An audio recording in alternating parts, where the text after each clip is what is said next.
The tape began like any other from the era. Grainy, flickering static, then color. A familiar suburban living room came into focus.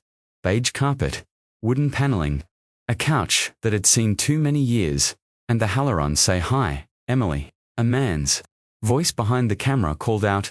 A girl no older than 8 waved at the lens with sticky fingers and a gap-toothed grin. She held a melted popsicle.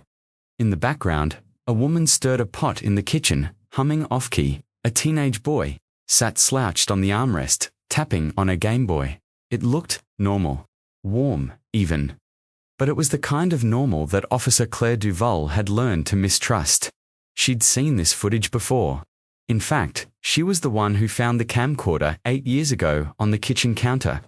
Its battery dead, tape half ejected, like a tongue hanging out of a corpse.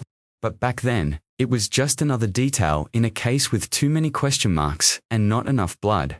Back then, she was just a rookie 24, ambitious and naive. It was her 3rd missing persons case. First one that made the news. June 4th, 1994. The Halloran house on Mallow Creek Lane sat eerily quiet. No signs of forced entry. No signs of struggle. Mail piled up for 2 days before a neighbor called it in. Inside, dinner plates were set but untouched. Milk souring on the table. The family's 2 cars still in the driveway. Every toothbrush in its holder. It was like they'd just stepped out of existence. No ransom, no credit card activity, no bodies. Nothing. Claire remembered how the house smelled that day. Lemon cleaner, fried onions, and something faintly metallic-y maybe from the kitchen sink. Maybe not. She also remembered the way her supervisor, Lieutenant Griggs, had shrugged as they packed up. Probably just a runaway. Family packed. Financial trouble, maybe, he'd said. But they left everything, she'd argued. Griggs had sighed. Families are strange. Sometimes they just snap. That was it. The file was stamped inactive. No follow-up, no media pressure, no resources. It drifted to the back of a filing cabinet, and so did Claire's instincts. Until now, back in the present, Claire sat alone in the archive room. The whir of the VCR humming like a heartbeat. The fluorescent lights buzzed overhead. Dust floated. In the stale air, disturbed only by her occasional blink. On the tape, the father turned the camera on himself. Fedward, mid-40s accountant. Receding hairline, soft voice. The kind of man you'd forget at a PTA meeting. "We're off to the lake tomorrow," he said, smiling too hard. "Little family getaway." Claire's eyes narrowed. The timestamp in the corner read, June 3rd, 1994, 8:42 p.m., less than 12 hours before the neighbor called it in. "We'll be gone a while," Edward added. "Gonna unplug? Ya no. No TV, no phones." He leaned in closer to the lens. "Don't worry, we'll be back." Claire paused the tape. That last line, "Don't worry, we'll be back." It wasn't what he said, it was how he said it. Too slow, as if he didn't believe it. As if he were lying. She hit play again. The mother, Marianne, joined him on the couch. Her smile was tight, hands clasped in her lap.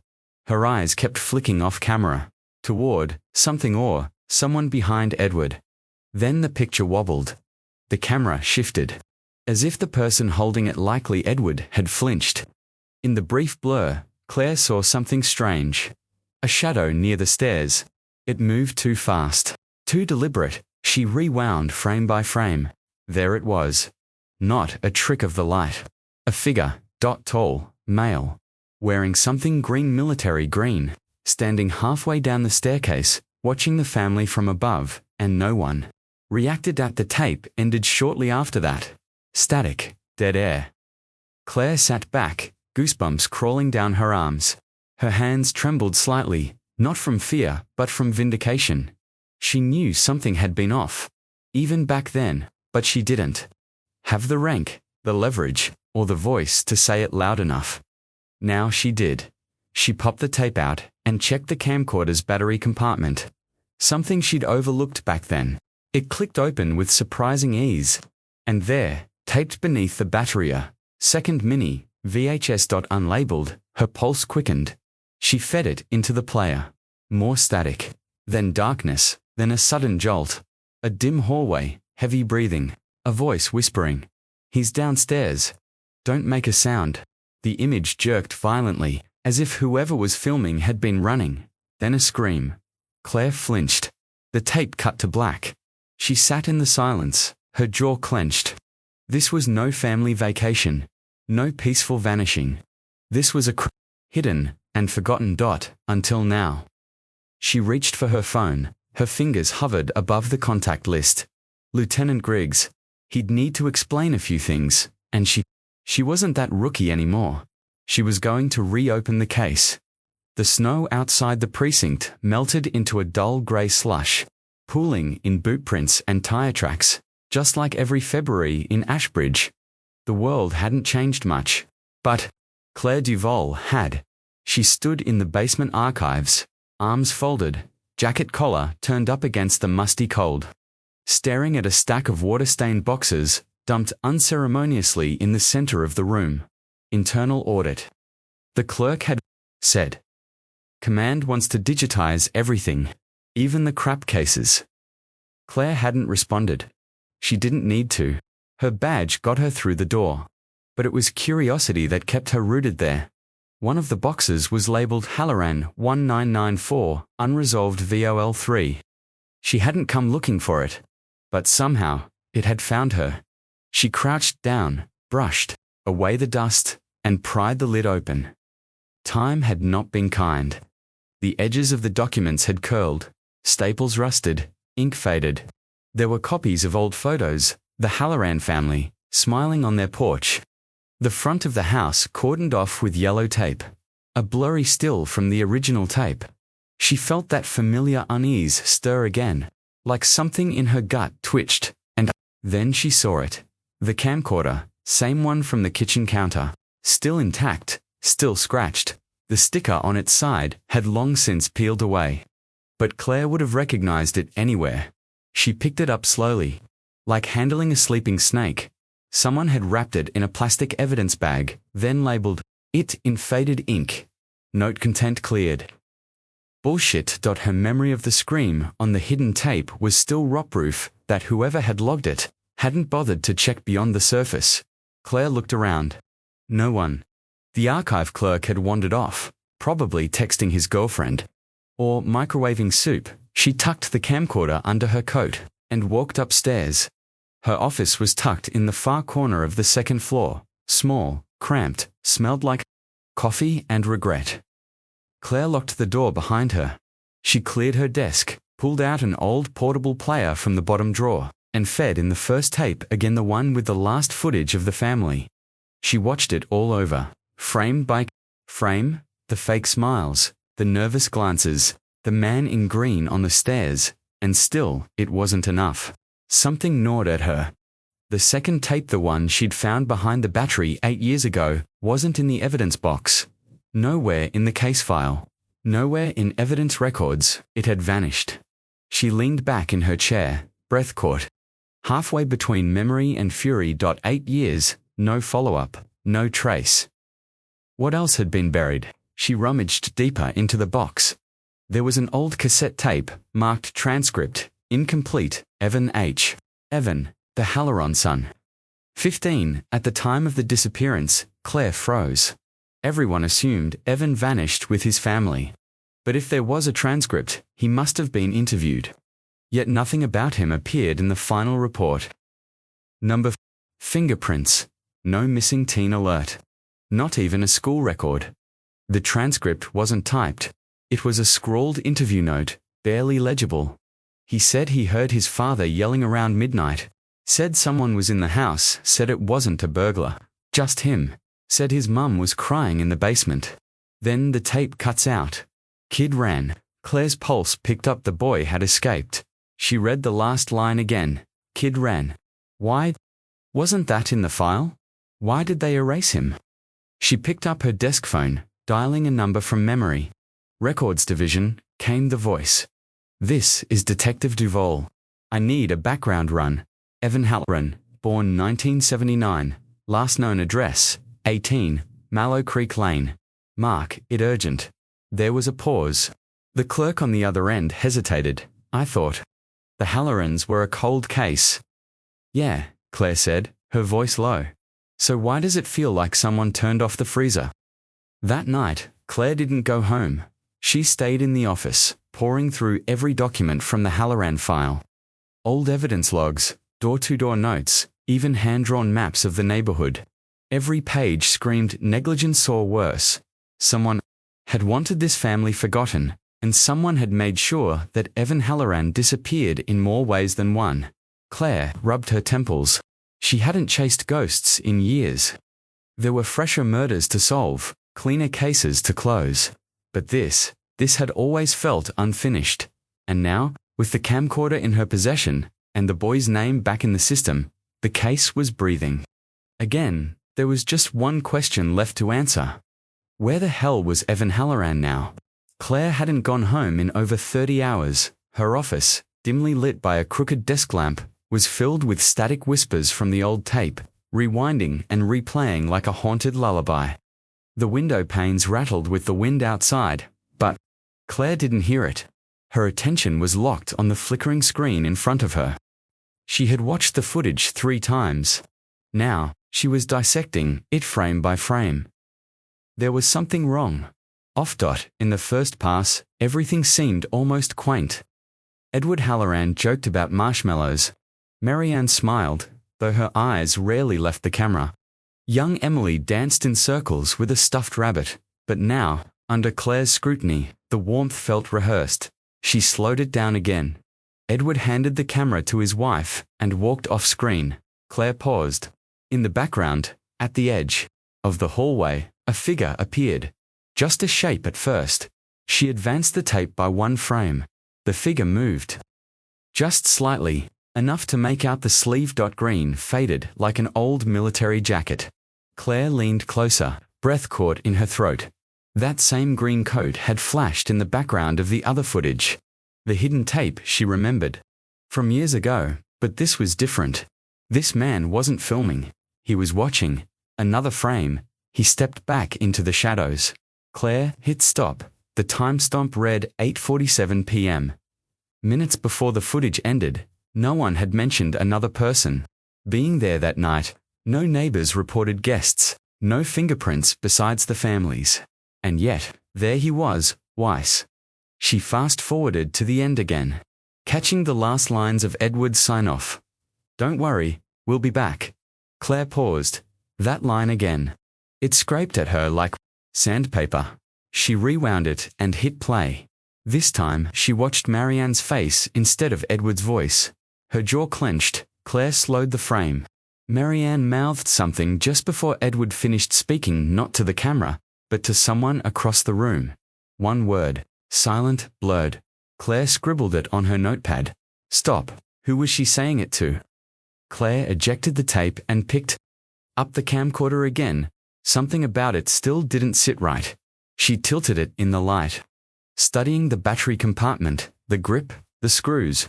Then she noticed a tiny ridge near the bottom, a removable plate, just above the tripod mount. She pried it open with a letter opener. A second compartment, barely wide enough for a single mini VHS tape. Inside, packed tightly in plastic wrap, was another cassette, unlabeled. Claire's hands shook as she slid it into the player. The screen stayed black for 3 long seconds, then dash motion, fast, erratic. The camera was rolling, but someone was running. A dim corridor, basement maybe. Heavy breathing. A child's voice whispered, "He's coming." Claire turned up the volume. The audio cracked with static, but the words were clear enough to freeze her spine. "Don't let him find you. He said, if we don't listen, he'll make us stay forever." Then a crash. The camera toppled sideways, landing at an angle. Feet stumbled past bare feet, someone dragging something. Then the screen was filled with the terrified face of young Emily, crying silently, her mouth moving in panicked prayer. Claire hit pause. Her own reflection in the monitor looked ghost-like. This wasn't nostalgia. This was documentation. A confession in real time. A record of terror, something that had been deliberately buried. She sat back, gripping the armrests. Her heartbeat was loud enough to drown out the wind now. There was a second person in that house, possibly more. And the Hallorans had known it was nearly 4 a.m. when Claire returned to the evidence box at the bottom. She found a sheet that had stuck to the cardboard. A handwritten inventory of items recovered from the Halloran home. One thing caught her eye. Basement door, padlocked interior side.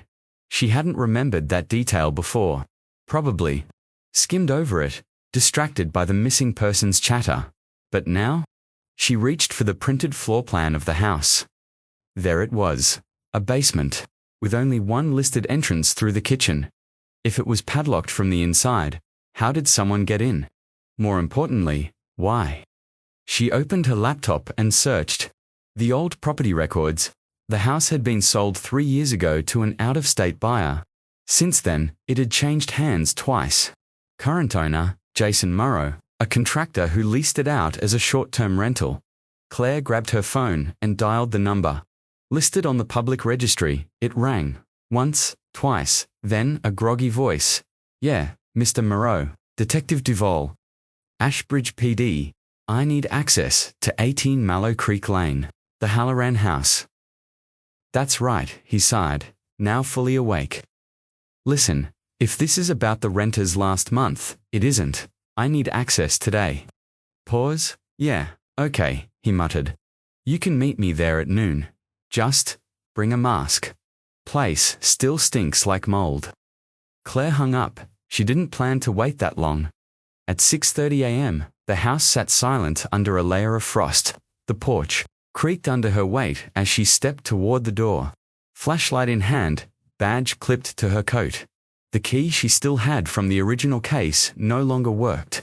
She picked the lock in under 3 minutes. Inside, time had done its damage. Peeling. Wallpaper. Water stains on the ceiling. The faint scent of mildew and old dust.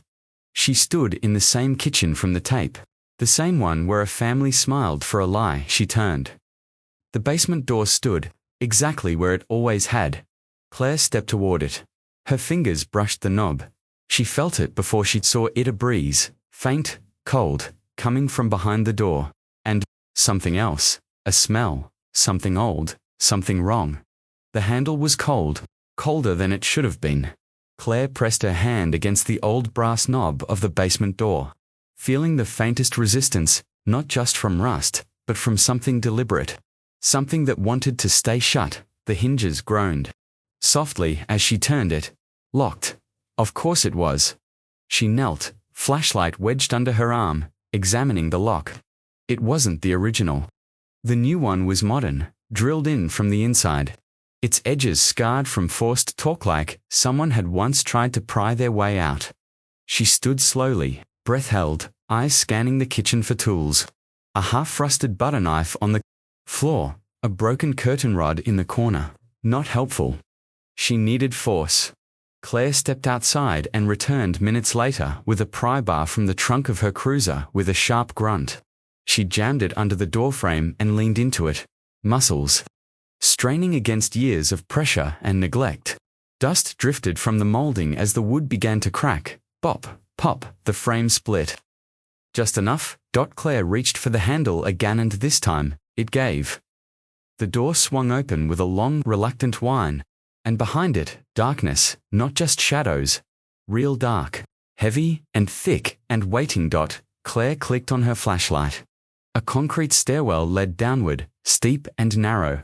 The beam of her light danced along the walls, revealing cracked paint, cobwebs, and water stains that trailed like veins. At the base of the stairs, a cement floor glinted faintly beneath a fine layer of dust. Claire hesitated on the top step. There was no sound, not even the house creaking. Just her own breath, shallow, uneven. Then she stepped down. The basement smelled like old soil and mildew and something far less natural beneath it. Like rot or history. The space was unfinished. Stone walls, exposed piping. Shelves lining the perimeter, half collapsed. Filled with yellowed boxes and broken tools. But one thing stood out. A heavy wooden workbench. Bolted to the far wall. Claire moved toward it slowly, her flashlight catching on a thick green jacket, draped over a chair. She froze. The same jacket from the video. She touched the sleeve gently. It crinkled like old newspaper. Dust cascaded off it in clouds. The tag inside had long faded. But the army green color was unmistakable. Claire's fingers brushed something beneath it. A tape recorder. Analog. Old. She clicked the play button. Static. Hissed a voice. Strained and low. He won't let us leave. He says the tape has to end first. Says it has to end right. Then nothing. Claire's breath hitched. She turned toward the far side of the basement and spotted a child's drawing. Tacked to the wall with a nail. A crude crayon sketch. A family, a man, a woman, 2 children, and next to them, a 5th figure, all in black. No face, in the corner, a single word, scratched over and over, watching. Claire swallowed. Her flashlight flickered. She tapped it twice, hard, and it steadied, but not before she caught a glimpse of something strange near the far wall. A dent in the concrete. She knelt, brushing away the dirt. A panel wooden square, about 3 feet wide, was embedded into the floor. The edges were worn, almost hidden. A crawl space. She ran her fingers around the perimeter. No handle, just a tiny rusted hook nailed in one corner. She grabbed it, pulled nothing. Then again, harder. The panel lifted with a low creak, releasing a gust of foul, stale air. She aimed her flashlight down. A narrow tunnel, carved crudely into the dirt, extended into pitch black. The walls were reinforced with plywood. Scraps of cloth hung from protruding nails, and at the entrance an old tripod, broken and corroded. Claire's stomach twisted. This was where the tape ended. Where the scream cut off. She didn't go in, not yet. Instead, she stood, taking in the room again, and then slowly climbed the stairs, locking the basement door behind her. Outside, snow had begun to fall, quiet, clean, indifferent. She returned later that afternoon, this time with backup. Detective Myers arrived first. Late 40s, skeptical by nature. Then forensics. Then a CSI tech team with lights, gloves, gear. Mero, the house's owner, stood outside, chain-smoking and pacing. "I didn't know any of this was here," he muttered. "I've never even been down there." Claire didn't answer. Inside, the team swept the basement with soft footsteps and softer voices. Myers leaned in close to her. "You're really opening this up again?" "I never closed it," she replied.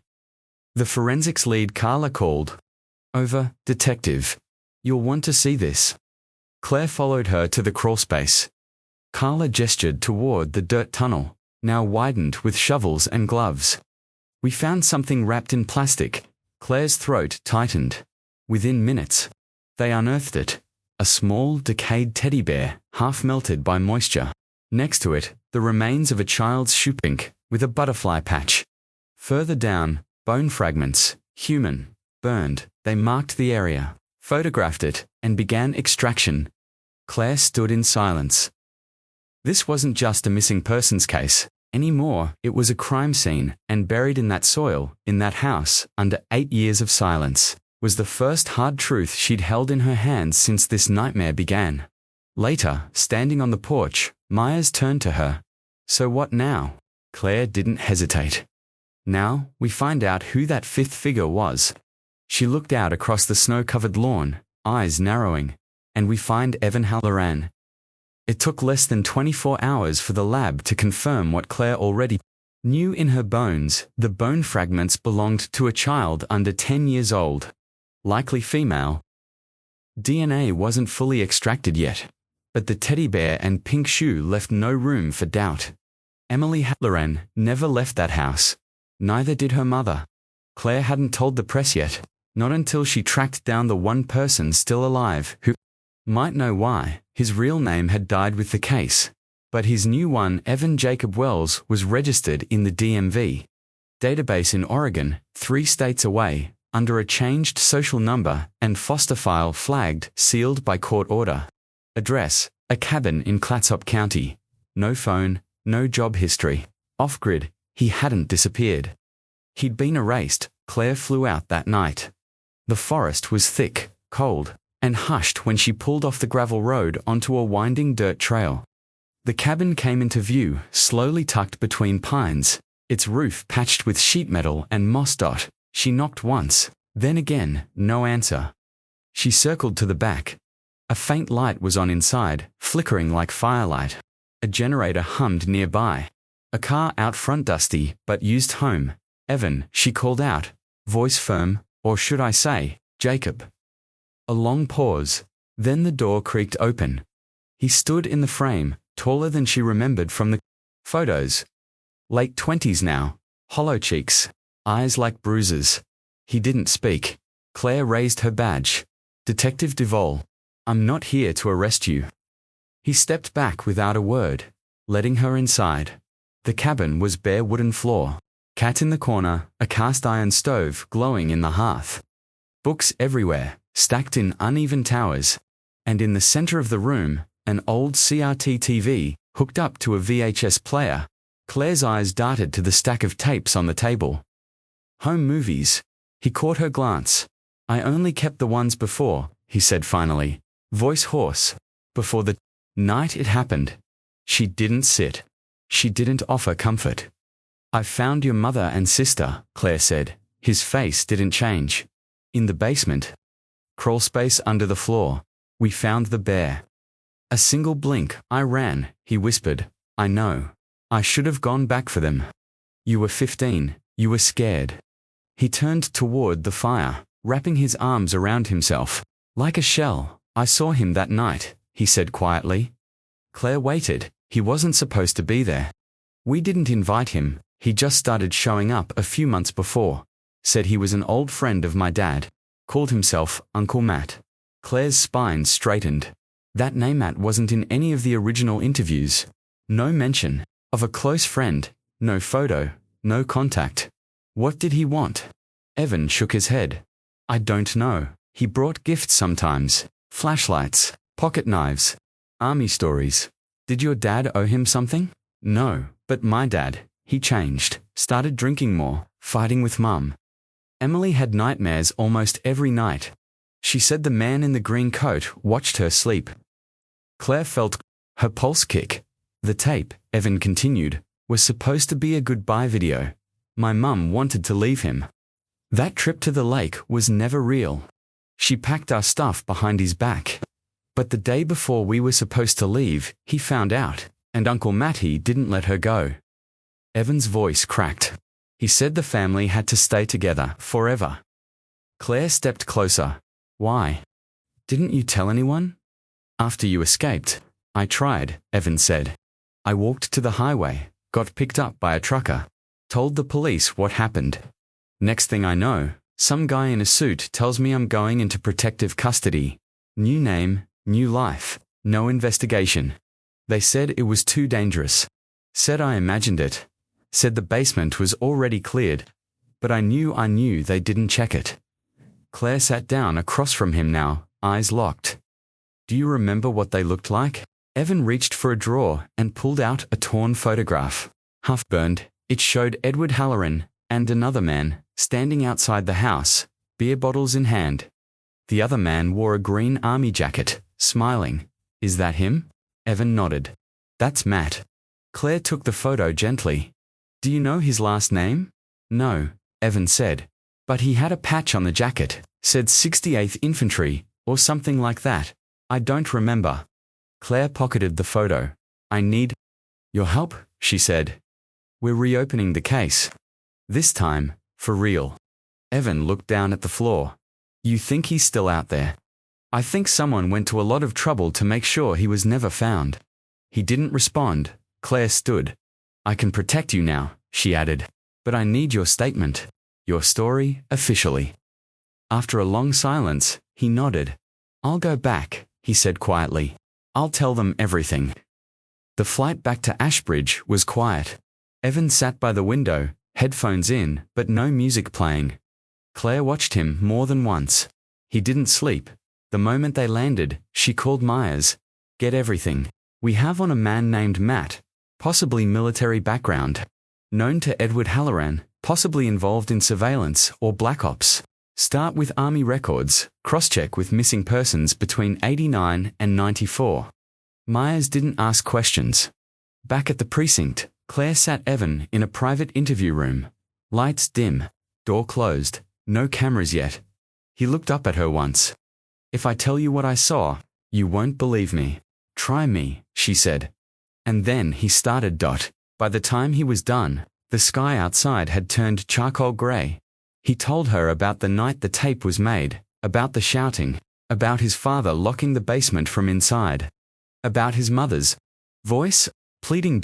About a final scream that didn't come from any of them. Something else, something he never wanted to see again. He said the house was a sanctuary, Evan whispered. Said it kept things in. Claire blinked. Things, I don't know, just shadows. Cold air, whispers in the walls. He looked at her like a broken mirror. He made us tape it. Said if we got it all on film, it would become real. That's how he talked. Like the camera was part of the ritual. Claire's voice was barely audible now. What happened after you ran? Evan swallowed. I never stopped hearing it. Claire's phone buzzed. A message from Myers. Got a hit. Matthew Kroll. Served in 68th Infantry. Discharged 91. Went off-grid in 93. Last known address, same zip as Halloran's. Claire looked up at Evan. Does that name mean anything to you? Evan didn't answer, but his face turned white.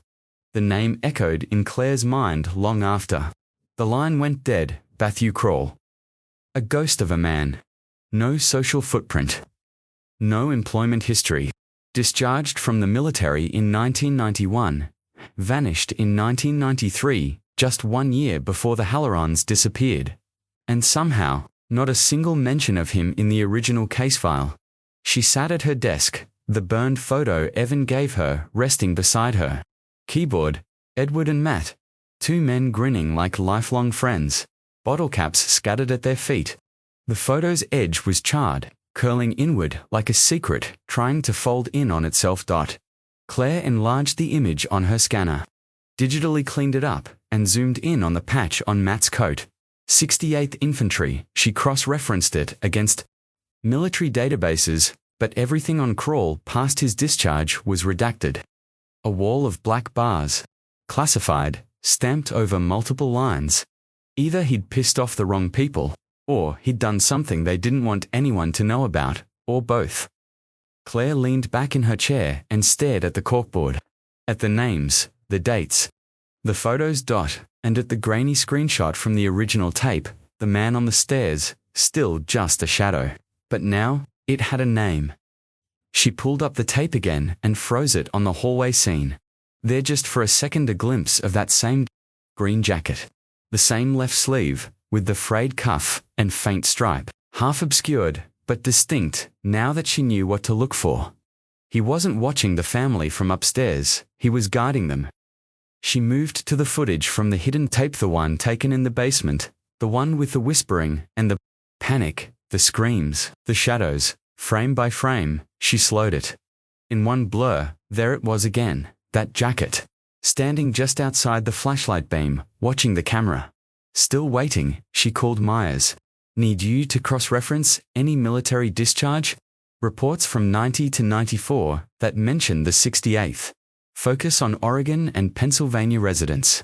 Look for aliases, changes of address, or sealed psychiatric holds. You think Kroll had a psych file? Myers asked. I think someone tried to bury a lot more than one family. 3 hours later, Myers called back. Got something. In 92, Kroll was admitted to a VA hospital for 6 months. Discharged under condition. Paranoid delusions, fixation on audio-visual rituals. Claire froze. He believed taping. Things ... captured their power. Myers read. Wouldn't go anywhere without his camcorder. Wrote journals obsessing over recording purity. Said the lens was a gateway. Claire's blood turned to sleet. That matches what Evan said, she murmured. Also, Myers continued, he wasn't discharged clean. The report says he disappeared halfway through a therapy cycle. Vanished. Walked out one night during a blackout. Never seen again. Right before the Hallorans met him, Claire whispered. Myers exhaled. Looks like he went underground. No, Claire said, voice hollow. He went home. Or somewhere he thought was later that night. Claire drove back to the Halloran house. She parked under the flickering street lamp, stepping out slowly. The cold biting through her sleeves. She didn't have a warrant this time. She didn't care. She walked through the snow, flashlight in hand, her boots crunching in perfect rhythm with her heart inside. The house was darker than before, quieter, like it knew she was coming. She moved to the living room, swept the beam across the floor, stopped. A thin line of scratched floorboards near the far wall hidden behind an old couch. She moved it aside. There, carved in blocky manic strokes, EYE is truth. Next to it, a smaller message, film or fade. Claire crouched, fingers brushing the etchings. Crawl had been here, and he hadn't just watched the family he'd transformed their home into some kind of stage. A place where memory, fear and film merged into something unholy. Back at the station, Claire reopened the original evidence logs from the 1994 search. She noticed something odd. Under living room inventory, someone had written 2 cameras to 1 recovered, 1 broken. Only 1 camera had ever made it to evidence. Where was the second? She flipped through the chain of custody forms. There was no sign of it, no intake, no label, no record of a broken camera being logged at all. Someone had taken it. Either it was lost or hidden. She looked again at the old still photo from the family tape. In the background, sitting on the coffee table, 2 camcorders, one recording the family, the other pointed at the hallway. Claire felt her skin crawl. They weren't making home videos, they were being watched. She made one more call. This time, to the VA hospital that had treated Crawl. A receptionist transferred her to an archivist. After 20 minutes of silence on hold, a voice finally came on. We don't usually release files without court order. I'm not asking for files, Claire said. Just tell me this. Did Matthew Crawl ever mention the Halloran name? There was a long pause. Then the voice lowered. There's a journal entry, the archivist said. Scrawled in pen, repeated several times. What does it say? The voice on the line took a breath. They promised to keep the film running. They promised to stay in the frame. Claire's blood chilled. The Hallorans hadn't just vanished. They had been trapped. She hung up and stared at the corkboard again. At the images, the floor plan, the transcript from Evan's interview. At the face of Matthew Crawl. He wasn't just a drifter.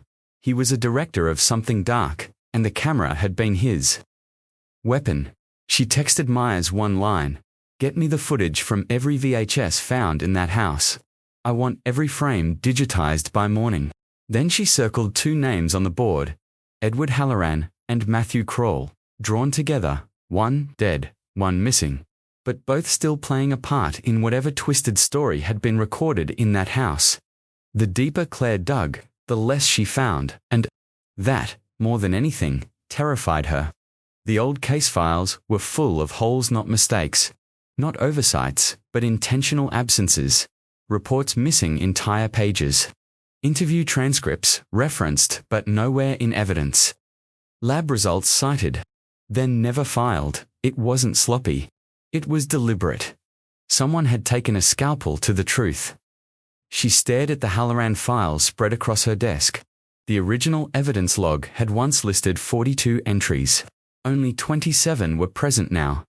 Missing items included 1 full-length tape label, Lake Day, notebook labeled Marianne H., statement from neighbor Ann Littlefield, full transcript of Evan Halloran's first police interview. Each item had a corresponding tag, but no object, no digital backup, no re-entry, gone cleanly and permanently.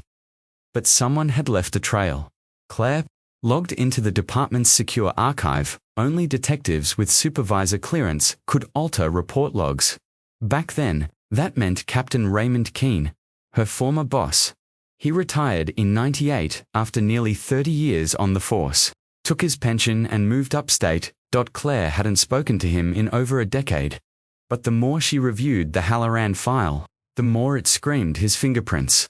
Clean edits, quiet removals, No notes, no trace, only one person knew how it had been buried. 2 hours later, she was standing outside his cabin near Lake Renner, one-story home, swallowed by trees and thick fog. A porch swing creaked in the breeze. Keen answered after 3 knocks. Older now, thinner, but still sharp. His eyes narrowed as soon as he saw her badge. "I figured it'd be you someday," he said. Claire lifted her chin. "I need to ask you about the Halloran case." He stepped aside silently, motioning her in. Inside, it smelled like dust and bitter coffee. A fireplace smoldered low. Framed police medals lined one wall. A rifle hung above the mantel. Keen sat slowly in an old recliner. "I warned them not to refile that box." Claire remained standing. Why wasn't Kroll's name in the case log? He didn't flinch. "Because it didn't belong there." "That's not your call." He chuckled, but it was dry and bitter. "That whole case was off from the start. You think we just forgot to list witnesses? Misplaced interviews. I think someone covered it up." He sighed. "Not someone, a lot of someones." Claire leaned forward. "Why?" Keen stared into the fire. "Because the story didn't make sense, and the parts that did, they made too much sense." "What does that even mean?" He didn't answer right away. Instead, he reached for a yellowed folder from a side drawer, flipped it open. Inside was a photo taken weeks before the disappearance. It showed the Hallorans on their porch, but this version was different than the one Claire had seen before. A second man stood behind them, blurry, unsmiling. Wearing a green army jacket, Kroll. Claire took the photo slowly. Why didn't this go into evidence? Because he didn't show up in any database, no prints, no ID, no one remembered inviting him. But somehow, he was in 3 different family videos, just appearing, always out of focus, always just far enough away not to confirm. Claire's voice hardened. "That's not impossible. It's just creepy." Keen shook his head. It wasn't just him. The tape logs didn't match the timestamps, multiple hours recorded that no one remembered filming. "We sent them to forensics. The lab techs said the magnetic signature on the tape was inconsistent with linear time. Like the events were edited. Before they even happened." Claire stared at him, stunned. "You think that's science fiction," he said. "So did I, until the 3rd tech resigned mid-shift and moved out of state." He leaned closer, voice low. "What do you think happened to the original tapes, Claire?" "They weren't misplaced. They were ordered, destroyed. Classified as psychological contaminant evidence." She felt the heat drain from her face. And Evan P. was just a scared kid who survived. But he was saying things we couldn't let into public record. "Like what?" Keen hesitated. "Said the man in the green jacket talked to the camera. Said he made them rehearse. Told them they had to get the ending right. That if they didn't, it would all keep looping." "Over and over," Claire whispered, "looping." Keen nodded slowly, like the house itself had memory, like it only let people go when the right version was captured. Claire backed away slightly. "That's why you buried it." "That's why we had to," he snapped. "You don't bury murder. You bury madness. You bury infection." He stood now, angry. "Don't you get it, Duval? Whatever happened in that house didn't end in '94, and if you keep pulling at it, you'll find yourself inside it." Claire stared down at the photo again. Kroll wasn't looking at the family. He was looking directly at the lens. Back at her car, she called Myers. "Everything's worse than we thought." "What now?" "We find the rest of the missing evidence. There's more footage. And someone went through a hell of a lot of trouble to erase it." Myers sighed. "Where do we even start?" Claire's eyes narrowed. "The old storage facility. Off Route 9. The one we used for overflow before digitization." "Claire, that place hasn't been touched in years." "Exactly." She hung up and started the engine. Photo of Kroll now paperclipped to the dashboard in the corner of the image. Nearly invisible in the film grain were 3 vertical scratch marks carved into the porch rail. Not paint, not weather. Damage. Claw marks. Her hands tightened on the wheel. This wasn't just about murder anymore. This was about what murder leaves behind. The video files took nearly 12 hours to digitize. Myers sent them over at 3:17 a.m. A text followed. "This isn't a family movie, it's a stage play." Claire didn't wait. She poured stale coffee into a mug, wrapped herself in her department tissue blanket, and clicked play. It opened on a familiar scene, the Halloran living room. Marianne adjusted a vase of flowers. Emily twirled in her Sunday dress, face strained with forced joy. Evan, just 15, then sat rigid on the couch. Edward clapped his hands, too loud, too bright. The lens shook slightly.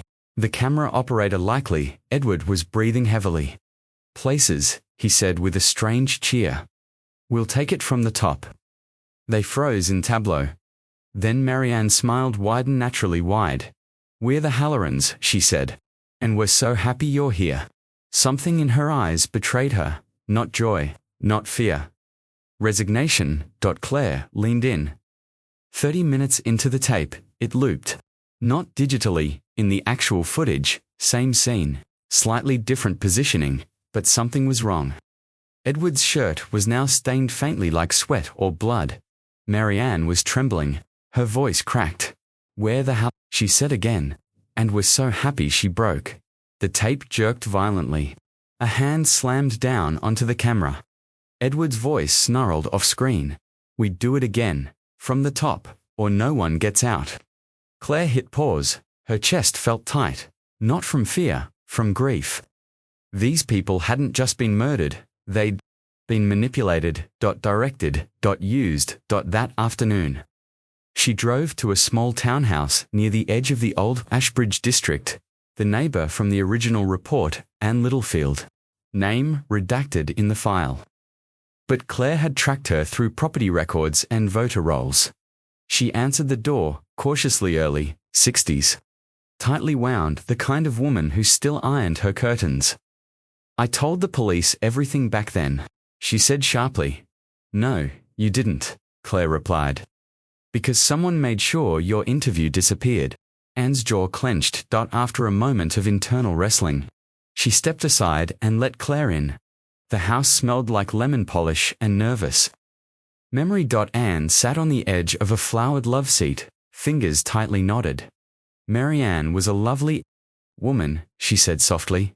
But there was always something tense in that house. "You know what I mean?" Claire nodded. Edward changed after he lost his job, got quiet, possessive. He didn't like Marianne going out. She used to volunteer at the library, but he made her quit, said she needed to focus on the performance. Claire raised an eyebrow. His words, not mine, and added quickly. "And the children." Emily was sweet. Evan was odd, quiet, startled, easy, like a dog that had been hit too many times. She swallowed. There were fights. At night, shouting, "I called the police once, but nothing came of it." "Did you ever see anyone else enter the house, a guest, a visitor?" Anne's face stiffened. "There was a man," she said. "Only a few times, tall, greasy hair, green jacket, like something from the army. He always looked around like he was casing the place." "Did you know his name?" "No, but Marianne told me just once, that she thought he was a therapist." Claire froze. "Therapist," she said. Edward had insisted on it, said the family needed alignment. That's the word she used. Claire's fingers tapped the armrest unconsciously. "Did he ever visit at night?" Anne hesitated. "Once, very late, around 2 in the morning, I saw him through the blinds. He didn't knock, he just walked in." Claire drove straight back to the station. She pulled Evan into interview room. "See, I need you to think carefully," she said. "Did your father ever bring someone into the house who said they were helping him? Helping the family?" Evan flinched. "Yes, Claire. Sat, he told us he'd found someone to help rehearse. Said we'd been off script, said the story needed to be clean." Claire's voice dropped. "Did he call him a therapist?" Evan nodded. "But he wasn't. He was worse. He never asked questions. He gave lines. Directions, like we were, in a play, like nothing was real unless it was recorded." Claire opened her notebook. "Did he ever call himself something else? Besides Matt?" Evan stared blankly for a moment. "Then, he said we could call him director. That's what he liked best. Claire's hands clenched the pen so tightly, it cracked. The camera hadn't been a passive observer, it was a tool, a weapon, a ritual. She returned to the footage, fast-forwarding to the end.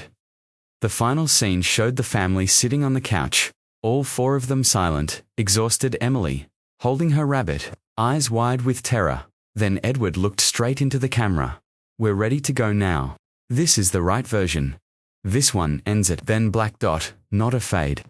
Just instant, absolute black dot, Claire called the tech lab. I need voice analysis. Compare Edward's last words to any other known recordings. I want to know if he was under duress or coached on it. She hung up. Outside, the sky was beginning to bruise with dusk. She stood at the corkboard again, rereading the names. Kroll Halloran Ann, the director. One line kept ringing in her ears. We do it. Again, from the top, or no one gets out. That wasn't just emotional abuse, that was psychological conditioning. Brainwashing. Someone had broken them down, then reassembled them into puppets.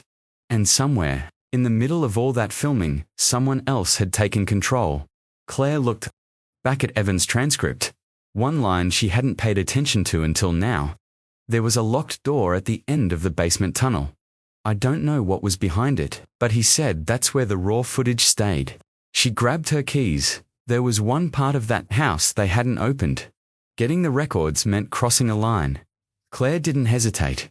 She'd spent the last 3 days trying every legal channel, requests denied, doors closed, records purged. But someone always knew how to say just enough to stall the truth, so she drove out to the shuttered mental health facility in Brookvale. The place was half condemned, its sign rusted, one wing overtaken by ivy. Her badge bought her 10 minutes of bluff. Her bolt cutters bought the rest.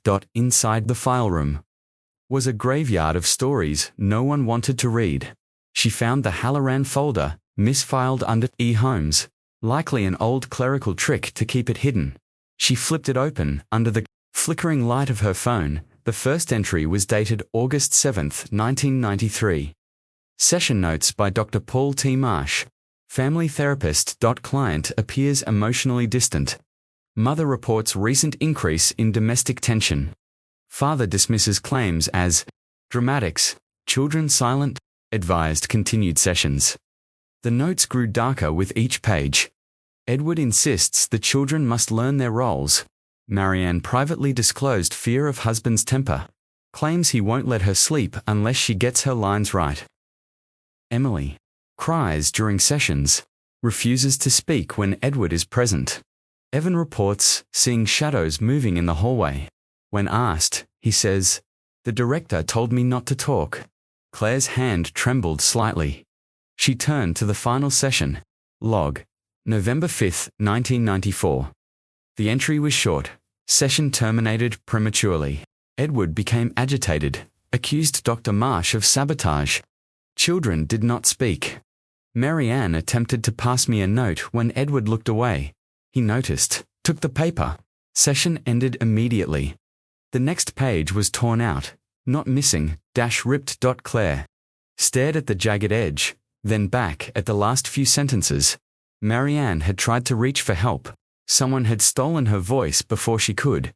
She took photos of every page and carefully slipped the file into her coat. Then she drove to the address listed on Marsh's outdated license. Registration. The house was Modesta, tired brick ranch, on a hill, with a flagpole out front and a faded birdbath in the yard. She rang the bell. Waited, no answer. Then a curtain shifted. Seconds later, the door cracked open. An elderly man peered out through a thick pair of glasses. "Dr. Marsh?" Claire asked. He didn't nod, just stared. "I'm Detective Claire Duval. I'm investigating the Halloran case." His face twitched just slightly. She held up the folder. "I know you remember." Slowly, the door opened wider. Inside the house was silent but neat. Tidy shelves, plastic covers on furniture. A fireplace that hadn't been lit in years. Marsh sat stiffly in an armchair. Claire remained standing. "I read your notes," she said. "I know Marianne tried to warn you. I know Edward was unstable, but there's a page missing. He closed his eyes. I burned it, he whispered. Why? Because I didn't believe her, not then. Claire waited. He opened his eyes again. They were bloodshot, heavy with age. She gave me the note after weeks of silence. She said something was wearing her husband's face. That he was still there, but not him anymore. Claire's skin tightened. I told myself it was just trauma, Marsh continued, that she was dissociating, but the children, his voice cracked. They looked like they hadn't slept in weeks. Evan sat in the corner and rocked the whole time. Emily hummed to herself. I asked Edward about it and he just smiled. Said they were adjusting to the narrative. Claire knelt in front of him. What did the note say? He hesitated, then reached into a drawer beside his chair. He pulled out a folded, brittle envelope. Inside was a fragment half a page, yellowing with age. In faint, shaking handwriting. If this ends badly, know that I tried. We're not real anymore. He said the only way to survive is to keep filming. But the camera's not recording memories. It's recording obedience. Claire read it twice. Then a third time, she looked up. Why didn't you go to the police? Marsh's voice was barely a whisper. I did, that stopped her. I filed a report. Sent it through the usual channels. A week later, my license was suspended for a clerical error. My notes were seized. They told me I'd breached confidentiality, that I'd endangered minors. By acting emotionally, Claire sat down, stunned. I knew something terrible would happen, Marsh whispered, staring at the fireless hearth, and it did. Claire left in silence. She sat in her car for a long time. The note spread across her lap. We're not real anymore.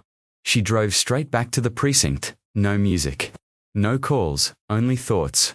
Back at her desk, she pinned the note beside the photo of Crawl. Beneath it, she wrote, No fifth, final session, of Ninth Family Diacepe, ERS. She circled the 4-day gap. Then she cross-referenced it against the time-stamped camcorder footage. There were still 47 hours of tape. Unaccounted for, unlabeled, unwatched. Missing. Claire turned to Evan's file. In his original police statement. Little remained. He'd said something strange. He made us rehearse until the house remembered the right ending. She remembered the line again from Crawl's redacted psych file. Film it enough times and the house will comply. What if the camera wasn't just documenting? What if it was binding? And what if Marianne's note wasn't metaphor? What if they weren't real because someone had filmed over their reality so many times, it had changed it? Claire felt cold. A knock on her door broke the stillness. It was Myers. Got a hit, he said. A warehouse off Route 9. Old department storage.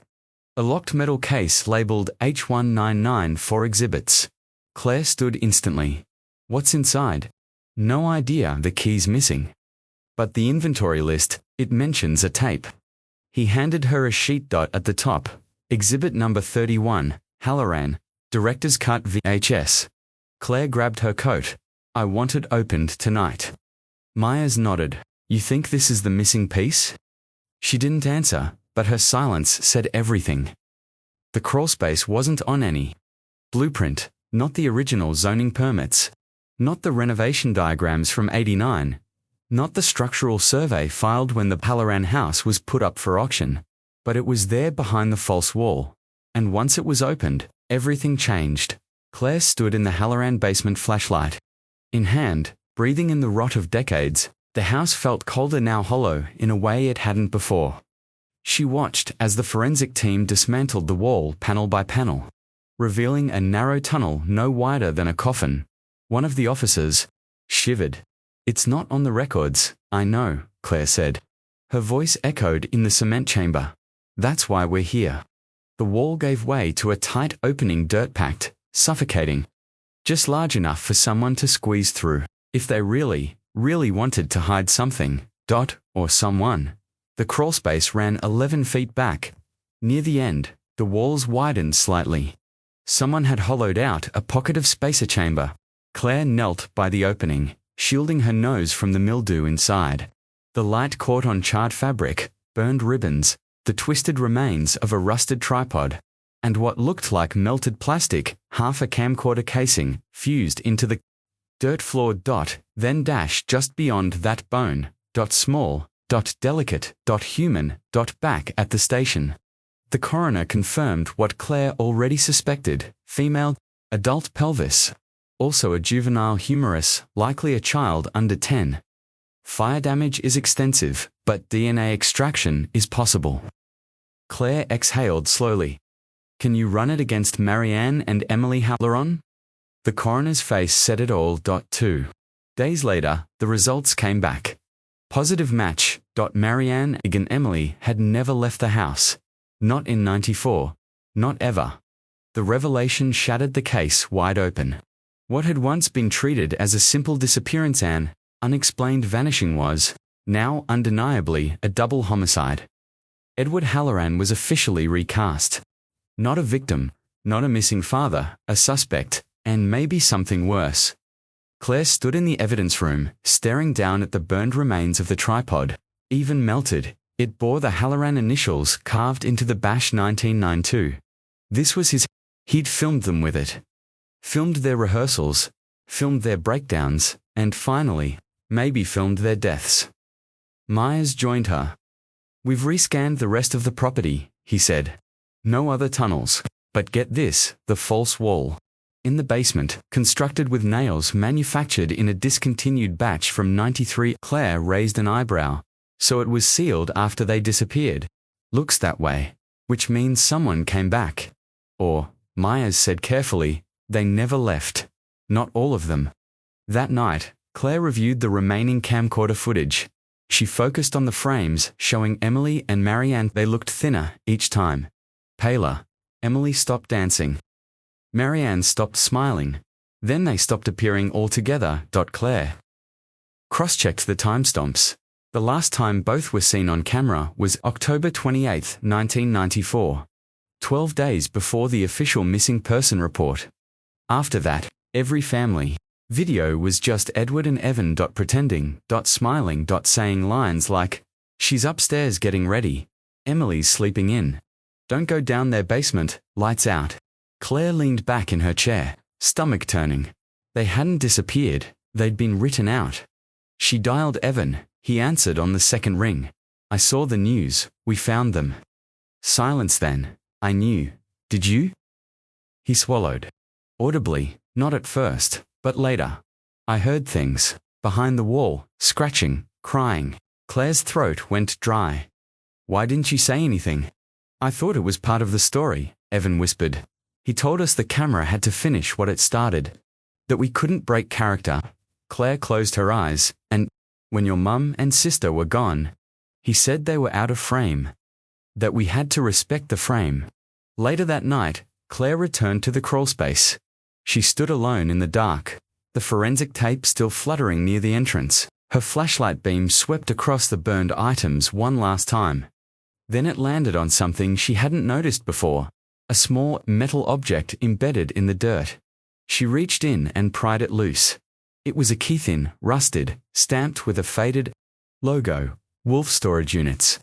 Route 9. Her pulse quickened. That was the facility where Myers had found the metal case. The same one holding the VHS labeled Director's Cut. Back at the precinct, she confronted the evidence clerk. This key was found in the crawlspace. He scanned it, then opened a drawer filled with unassigned locks and tags. After a few moments, he pulled out a match. Case, #H199, 4 exhibits, locked, untouched for years, until now. Claire took the box into the secure viewing room. She donned gloves, opened the case, and removed the tape. Its label was handwritten, faint but legible. Final cut, do not duplicate. She inserted it into the deck and pressed play. It opened on a scene never seen before. Edward Halloran, seated in the dark. Basement. Behind him just shadows. He looked into the camera. They wouldn't listen, he said softly. They broke character. They fought the narrative. He smiled, thin and wild. But I fixed it. I made sure it ended properly. The tape, glitched. That then another scene. Evan, sitting alone in the living room, staring straight ahead. Behind him, empty couch. Say it, Edward's voice commanded. Evan hesitated, then whispered, "We're the Hallerons, and we're so happy you're here." The frame froze, static, then black. Claire sat in the darkness of the viewing room. The screen still humming. This wasn't just a case, it was a story someone had rewritten, until the truth no longer mattered. Until only the performance remained. She stood, eyes burning, and turned off the monitor.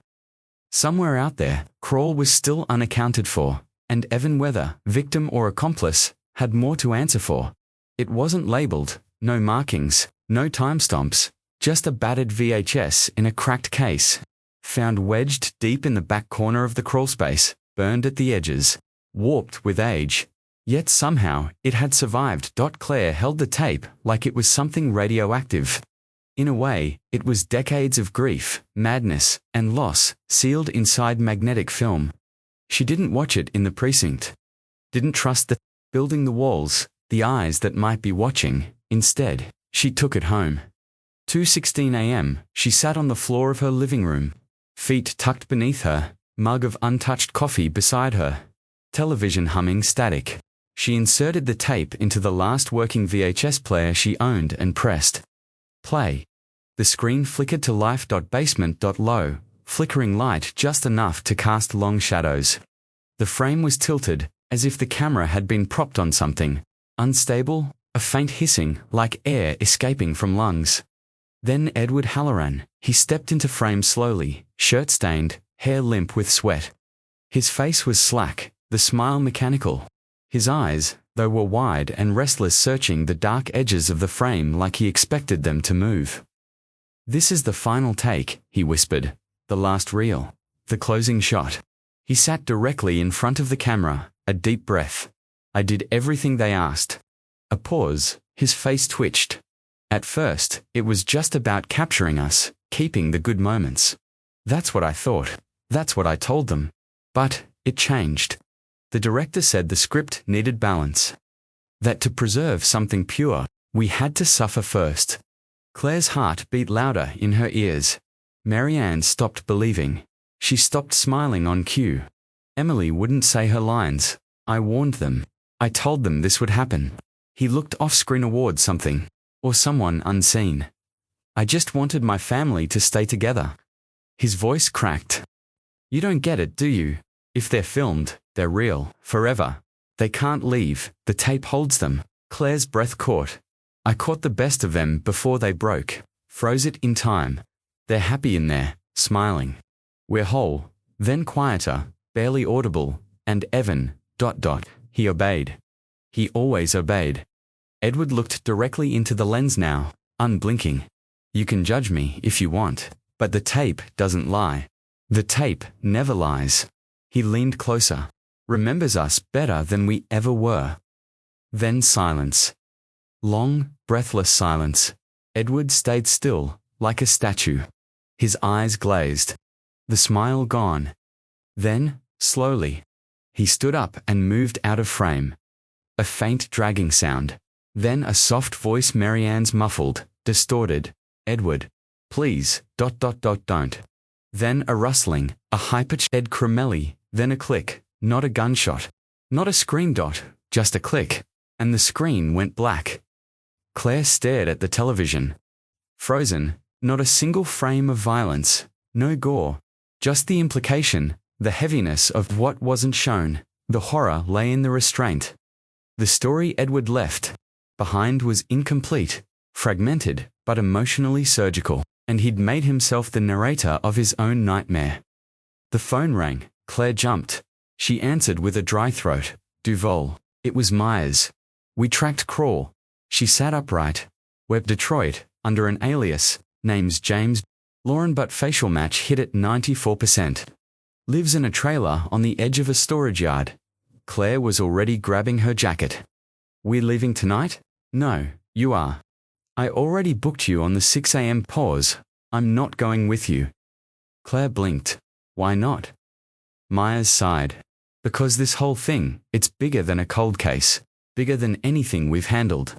And because I think deep down you already know how it ends. Later, Claire drove to the Halloran house one last time. She parked outside and stared at Eiffel windows like dead eyes. The porch sagging with rot. The place wasn't just a crime scene, it was a mausoleum, not of bodies, of performance, of rehearsals, of trauma recorded into permanence. She stepped out of the car and lit a cigarette with shaking hands. The air was cold, still heavy with something unsaid, from the basement window. The wind knocked a loose shutter tap, tap, tap like the camera. Still trying to roll, she whispered to the house, "Final takes over." Then turned and left at home. She placed the tape back in its case and slid it into an evidence bag. She labeled it, E. Halloran Last Entry Confidential, and underneath it, one more line, never duplicate. That night, she couldn't sleep. The tape had sunk into her mind like a virus. It wasn't just what Edward had said, it was the certainty in his voice. He believed the tape preserved them, that the camera gave them eternity. And maybe, in a twisted way, it had, Claire thought. Of Evan quiet, haunted, still bound by the performance, still in character, maybe now, she'd find out what really happened in those final days. If Kroll had been the puppeteer, or just another actor in a script no one ever wrote down. The next morning, Claire packed her badge, gun, and the tape. As she boarded the flight, she looked out at the clouds, whispering to herself, time to meet the director. The Halloran house hadn't changed. The porch still creaked.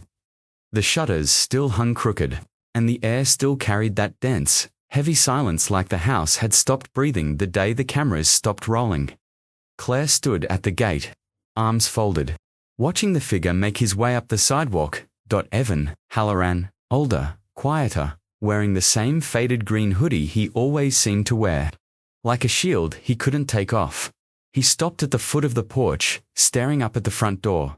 It's smaller than I remember, he said. Claire nodded. You were a kid, no. He looked at her. I mean, everything is smaller now. Inside, the dust swallowed sound.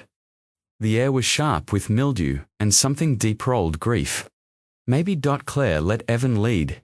He knew the layout better than she ever would. His steps were slow but sure. Every floorboard creak like a memory pressed back into life. He stopped in the living room. This is where we filmed the family intros, he said, voice distant. The couch used to sit right here. Dad always made us do 3 takes, minimum. Claire stayed quiet. I didn't think we were a family, he added. I thought we were characters. Like in a bad play. He turned to her. I think I forgot who I was when the cameras weren't rolling. They walked the house in silence, past the hallway where Emily used to twirl, past the kitchen, where Marianne once whispered her truths into the corners no one else dared enter. Finally, to the basement door, Evan hesitated. I never opened it after that night. He whispered. Claire reached forward and turned the knob. The stairs groaned beneath them as they descended. Flashlights sweeping the concrete. Walls? The crawlspace had been resealed by the forensics team, but the outline was still there. A scar across the foundation. Evan didn't look at it. He sat on the bottom step, elbows on knees, eyes locked on the center of the basement. Claire stood beside him and waited. He spoke slowly, softly. I heard Mum cry the night before she died. I didn't go to her. His voice cracked. She was behind the wall. I knew she was there. She whispered my name, but I froze. Claire said nothing. I heard Emily, too, singing. She always sang when she was scared. He wiped his eyes. Dad said they left. Said they ran off to ruin the ending. But I knew, and I didn't say a word. I pretended to believe him. I said my lines. I smiled for the camera. He looked up at her. I think I helped kill them. Claire knelt in front of him, hands on her thighs.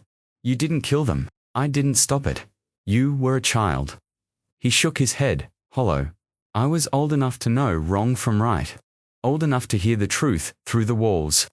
His voice dropped to a whisper. I just didn't want to be next. Claire's eyes softened. You weren't next, she said. You got out. Yeah, he said bitterly. I ran. I abandoned them, and I ran. No, Claire said firmly, you survived. You were a scared kid, trapped in a play written by a madman, and you did the one thing they couldn't. You walked off the stage. She took a breath. That wasn't cowardice, Evan. That was defiance. He stared at her, then away. I still dream about the tape, he said. I see them. On the couch, smiling like puppets. He turned to face the sealed crawlspace, and him, behind the camera, smiling wider. Claire followed his gaze. What? Do you see now? He looked around the room at the cracked walls, the flickering bulb above, the chalk X's still left by forensics. Just silence, he said. And dust. Claire nodded. Good. That means the story's over. They climbed the stairs together as they stepped into the daylight.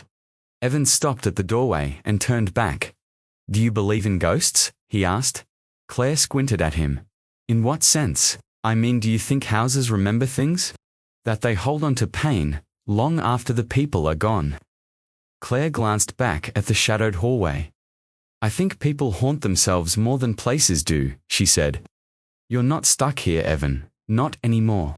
He nodded slowly, then stepped out into the sunlight. They stood outside for a long moment. The house behind them, the world ahead. Claire looked at him. What are you going to do now? He thought about it. Try, he said. Maybe not forgive. But, try. Claire offered him the car keys. I'll drop you at the station. They have a counselor. He's not the worst. Evan half smiled. That's high praise. They drove in silence, but it wasn't the suffocating kind. It was the kind that meant something had been released. Like a pressure valve. Like a final scene fading to black dot later that evening. Claire sat at her desk. She'd written the final report, filed the tapes. The evidence requested the case be formally closed. Halloran family case. Status RESOLVD. And yet, she felt no closure, only a dull ache. She opened the last file, again Edward's tape, that smile, that tone, his certainty.